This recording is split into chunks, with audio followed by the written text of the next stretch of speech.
All right, let's talk about quantum computers. We all know they have the potential to literally change the world, but they've got this one huge Achilles heel. Well, today, we're going to look at a totally new way to design quantum chips that takes on this weakness directly. And the wild part, the inspiration for it comes from somewhere you would never, ever expect: nature itself. So, what is this big vulnerability I'm talking about? Why are these incredibly sophisticated machines so delicate? Well, when you get right down to it, it all boils down to one single fundamental problem. You see, the quantum state, the very essence of the whole computation, is just unbelievably sensitive. We're talking about the tiniest vibration, the slightest change in temperature, or even a stray electrical field. Physicists just call all this environmental noise, and the smallest whisper of it can cause the entire calculation to collapse, wiping out all that precious information in the blink of an eye. So to tackle this super complex, super high-tech problem, some researchers are looking at one of nature's oldest and most beautiful solutions for dealing with irritation. It's a surprisingly simple and honestly a really powerful idea that's taken straight from the playbook of the natural world. Okay, so let's give this quantum irritant its proper name. In the world of physics, this constant loss of quantum information is called decoherence. Think of it as the villain of our story. It's that relentless, chaotic noise from the outside world that basically knocks a quantum bit, or qubit, out of its fragile state of superposition, pretty much just switching it off. And the materials we're using right now, like aluminum on these sort of messy, amorphous oxides, they're actually part of the problem. They are full of microscopic defects and tiny trapped charges that create even more random noise, which is just fatal for a qubit's coherence. What we desperately need is an ideal material, something that's perfectly ordered, perfectly stable, and designed from the ground up to protect that quantum state, not to mess with it.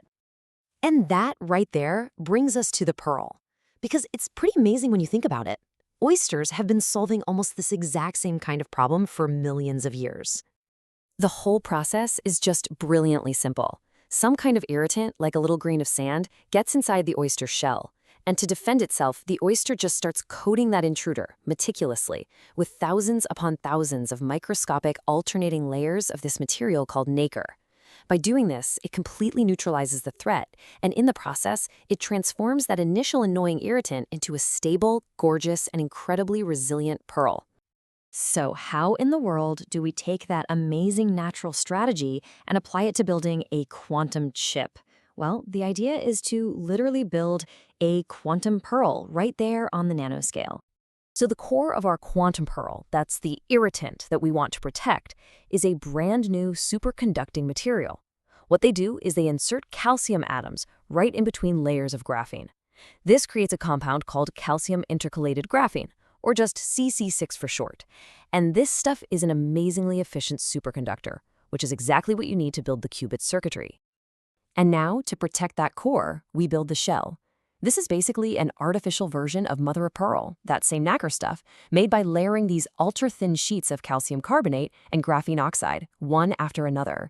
This whole multi-layered shell is engineered for one purpose: to completely seal off that superconducting core from the noisy chaos of the outside world. Now, this is where it gets really clever. Let's actually break down how these two parts, the superconducting core and that protective shell, work together in perfect harmony to create this incredible shield against quantum chaos. This pearl design gives us a true multi-layered defense. It's actively blocking out damaging vibrations, it's intelligently channeling heat away, it's built for materials that are almost perfectly defect-free to start with, and it smothers that electrical charge noise that just plagues all the current chip designs. It's basically a full frontal assault on every major cause of decoherence, all at the same time. So how does it stop vibrations? Well, those alternating layers are engineered to a very specific thickness. And by doing that, they become what's called a phonic Bragg mirror. It's like having noise-canceling headphones for vibrations. It creates a band gap, which is just a fancy way of saying it literally reflects any damaging vibrational energy away before it can ever reach the qubit. And that same layered trick works wonders for managing heat too. The key concept here is something called anisotropy. See, graphene is incredible at conducting heat, but only along its flat surface. Calcium carbonate, on the other hand, is a terrible conductor. So by layering them, you create this incredible material that acts like a superhighway, channeling heat sideways and away from the qubit, while at the same time acting as a barrier that stops heat from leaking in from the top or bottom. There's a quote from the research paper that just perfectly captures this whole new way of thinking. It says, "The qubit no longer swims in noise. It resonates within a harmonic shell." I mean, that's beautiful, right?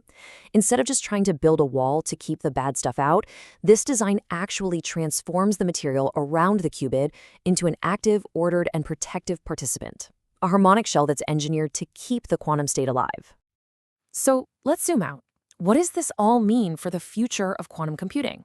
Well, this whole layered approach, it could be a complete game changer because the benefits go way beyond just protecting the qubit. For one, this nacre-like material is also incredibly tough. It can survive those extreme temperature swings that quantum computers go through without cracking.